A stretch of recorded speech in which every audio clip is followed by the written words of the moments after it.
بیٹی میرے گھر میں اکیلی ہے. توجہ کرو, میری بیٹی حفصہ میرے گھر میں میں اپنی بیٹی کے ساتھ ایک کمرے میں اکیلے نہیں رہنا چاہتا تقوی کی وجہ سے, اس لیے میں چوکھٹ پہ آ کر گلی کی طرف منہ کر کے بیٹھ گیا. غور کیجئے, جو ماں بھی اور بیٹی بھی ہے اس کے ساتھ تقوی کا یہ عالم ہے فاروق اعظم کا. اور ہم نے کیا کیا بتاؤ, کس دین پر عمل کرو؟ راستہ جہنم کا چنو اور جنت کے خواب دیکھو. بہنوں, بے پردگی تمہیں جہنم میں لے جائے. سیدہ عائشہ صدیقہ رضی اللہ سے ستہ کی حدیث علماء جانتے ہیں, آپ سن لیجئے. ام المومنین سیدہ عائشہ صدیقہ فرماتی ہیں کہ جب میرے حجرے میں رسول اللہ کا مزار بنا تو میں اپنے حجرے میں بے پردہ چلی جاتی تھی, چونکہ حضور تو میرے شوہر ہیں. پھر میرے ابا کا مزار بنا صدیق اکبر کا, تو بھی میں بے پردہ چلی جاتی تھی کیونکہ میرے ابا ہیں اور میرے شوہر ہیں, دو لوگ ہیں.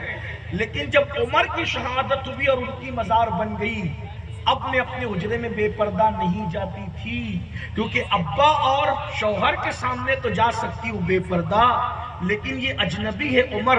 مجھے بتاؤ ام المومنین قبر میں رہنے والے عمر سے جب پردہ کر رہی ہے, جبکہ قبر میں رہنے والا کون سا خیانت کرے گا, کون سی بددیانتی کرے گا. اور ایک بات اور بھی بتا دوں بھائیو, اس سے پتا چلا کہ حضرت عائشہ صدیقہ کا عقیدہ کیا ہے. عائشہ صدیقہ جب عمر کو زندہ مان رہی ہے قبر میں, تو نبی کو زندہ ماننے کا ان کا عقیدہ کیا ہے. پتا چلا ہم اپنی ماں کے عقیدے پر ہیں.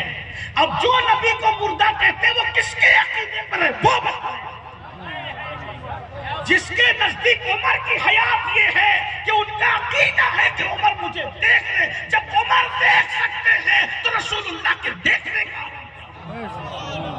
حضور کہتے ہیں. ہمارا تو عقیدہ یہ عمر جہاں تک دیکھ رہے ہیں, ہمارے نبی کی شان تو یہ ہے کہ وہ اس محفل کو بھی دیکھ رہے ہیں, اور اس طرح جو ہزاروں محفل ہے اس محفلوں کو بھی دیکھ رہے ہیں, جو گھروں میں سو رہے ان کو بھی دیکھ رہے ہیں, جو مصلی پہ رو رہے ان کو بھی دیکھ رہے ہیں.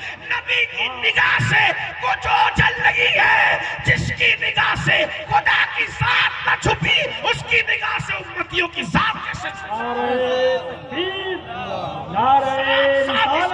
ساتھ اس کی بھی اصلاح کر لو. لیکن ام المومنین کہتی ہے کہ جب سے فاروق اعظم میرے حجرے میں دفن ہوئے, میں کبھی حجرے رسول میں بے پردہ نہیں گئی, کیونکہ عمر جب قبر والوں سے پردے کا یہ عالم ہے. بتائیے ہمارے گھر میں پردے کا کیا نظام ہے, بتاؤ کیا نظام ہے.